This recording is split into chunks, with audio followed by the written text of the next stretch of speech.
Bom, continuando então para a distribuição contínua de cargas, né? A gente vê aqui que no caso do disco carregado, que também foi resolvido no capítulo anterior, né? O campo elétrico, a gente pode usar esse campo elétrico então calculado no cálculo do potencial, então a integral acaba resultando nessa grandeza aqui, tá ok? E esse é então seria o potencial elétrico, a diferença de potencial elétrico entre o disco e o ponto P, certo? Ok, então vejamos o seguinte, é possível, se eu conheço como é a distribuição de energia elétrica no espaço, é possível então obter informações sobre o campo elétrico local. Para isso a gente percebeu das expressões anteriores que dV ds é igual a menos E cosseno de θ. Ok? Se a gente pegar a expressão do campo elétrico, tá? Aqui, ok? Perceba aqui, ó, diferença de potencial é igual à integral de E dl. Então, veja, vamos lá, aqui. Então, dV ds é igual a menos E cosseno do ângulo θ. Então veja que aqui aparece o que? Aparece o conceito de gradiente, é a derivada direcional do campo elétrico. Ou seja, se eu tenho a distribuição de energia potencial, eu posso estimar como é o campo elétrico naquele ponto. Porque esse campo elétrico é o responsável pela variação de energia nesse espaço considerado, ok? Então veja, ó, o cálculo mais preciso está aqui, ó. VF é a diferença de potencial entre dois pontos, é a integral de menos E escalar dl. Portanto, dV é igual a menos E dl. Como o campo elétrico tem as suas componentes EX, EY, EZ, e o potencial então será um potencial que também será a função do eixo x, y, z, das coordenadas x, y, z. Então eu posso fazer que EDL, ou seja, EDL são as componentes EX, DX, EY, DY, EZ, DZ. Portanto, DV será dV ao longo do eixo x, a variação do potencial em x, a variação do potencial em y, a variação do potencial em z. Tá certo? São as derivadas parciais, né? Portanto, o campo elétrico no espaço será E ao longo do eixo x é menos a derivada do potencial em relação a x, campo elétrico no eixo y é a derivada do potencial em y, e campo elétrico em z é menos a derivada do potencial em relação ao eixo z. Portanto, a gente pode escrever dessa forma vetorial, né? Que E é menos o gradiente do potencial elétrico. Por que tem importância isso? Isso pode muitas vezes facilitar nossos cálculos. Às vezes a obtenção do campo elétrico ela é muito difícil de ser obtida porque a gente precisa calcular aquelas integrais de carga, de dq, né, para obter o campo elétrico.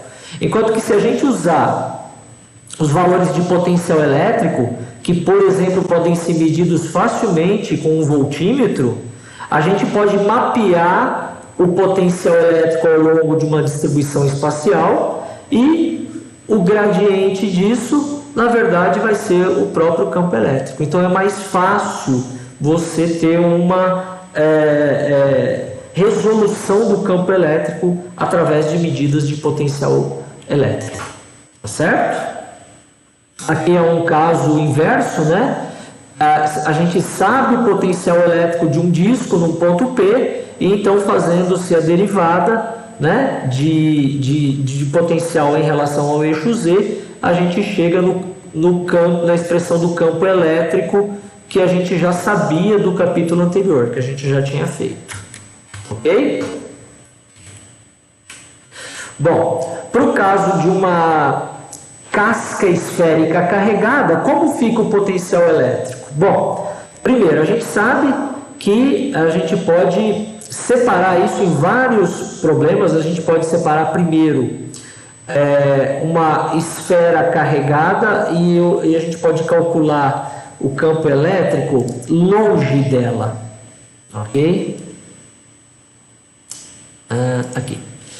A gente pode separar dessa forma. Eu tenho uma esfera carregada, tá certo? Com cargas, por exemplo, positivas, e eu quero saber o quanto vale o potencial elétrico nesse ponto P aqui distante, tá? Então, é uma distância R, tá ok?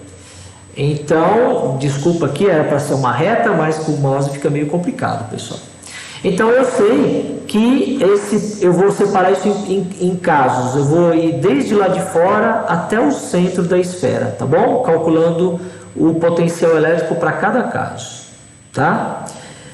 Aqui fora, eu sei que essa esfera é o mesmo que uma carga pontual, tá? É I igual a KQ sobre R quadrado, tá certo? Porque longe, isso para a gente é um ponto no espaço, né? A gente já demonstrou isso em outras vezes, tá certo? Então, o cálculo desse potencial elétrico é simplesmente a integral de E dl, que no caso aqui vai ser KQ sobre R quadrado dr.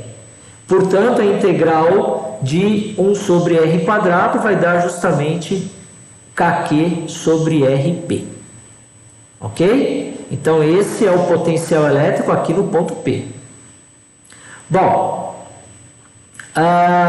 agora eu vou calcular da superfície para dentro da minha esfera, para o centro da esfera. Então, eu sei que, primeiramente, esse é o lado de fora. Então, é indo lá do infinito até um ponto P bem próximo aqui da superfície, tá? Então, eu vou chamar agora de Pzinho, tá? Então, eu vou vir do infinito, tá? Até aqui perto da superfície, bem pertinho da superfície da esfera. Então, essa é a primeira integral, né? Eu sei que lá longe o potencial é zero, porque ele está muito longe, ele está no infinito. E aqui dentro da esfera, eu vou ter que... O que a gente tem? Ela não é uma casca carregada? Ela não é uma casca esférica carregada? Se ela é uma casca esférica carregada, qual é a distribuição de carga? Está toda na superfície. Qual vai ser a carga elétrica lá no centro dessa casca esférica? Quando eu fizer aquela integral, né, usando lá o teorema de Gauss, né, estão lembrados? Quando eu fizer essa integral de E dr igual a Q sobre ε0, vai dar zero. Então, o campo elétrico aqui dentro é nulo, porque não tem cargas elétricas aqui no centro. Então, esse termo aqui, ó, vai para zero. Então, qual vai ser o único potencial elétrico que a gente vai ter? Desde aqui de próximo da superfície até o centro da casca esférica. Será o resultado dessa integral, que é KQ sobre Rão, onde Rão é o raio da esfera. Ok?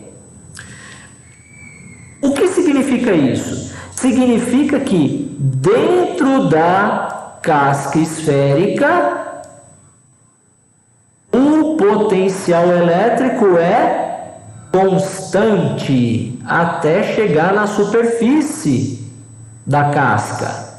E aí, fora da casca, esse potencial elétrico se comporta como KQ sobre R.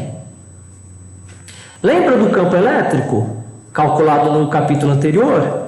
O campo elétrico dentro da casca esférica era 0, porque nós não tínhamos cargas elétricas dentro da casca esférica. E fora da casca esférica, o campo elétrico varia com 1 sobre R ao quadrado. Então veja, o campo elétrico não é a derivada do potencial elétrico. Portanto, a derivada de uma constante vai dar quanto? A derivada do potencial elétrico em relação a um eixo é 0, quando este cara aqui, ó, for uma constante. Ok? Isso tem implicações, né, pessoal, importantes do ponto de vista de aplicação, engenharia e segurança também. Se o campo elétrico é 0 dentro de uma casca esférica, significa que não existem cargas livres lá dentro. E se o potencial elétrico é uma constante, desde a superfície até o lado interno, significa que não haverá movimento de cargas. Não tem diferença de potencial elétrico. Então as cargas vão continuar ficando lá na superfície. E todo mundo que está dentro dessa casca estará no mesmo potencial elétrico. Você pode fazer uma analogia com alguma coisa do nosso dia a dia, ou com alguma aplicação no nosso dia a dia? Você consegue se lembrar de algo parecido com isso? Por exemplo, algo relacionado à proteção contra raios, contra descargas atmosféricas? Será que é possível? Será que tem a ver? Podemos fazer essa analogia? Será que isso tem a ver com o conceito de gaiola de Faraday, de para-raio?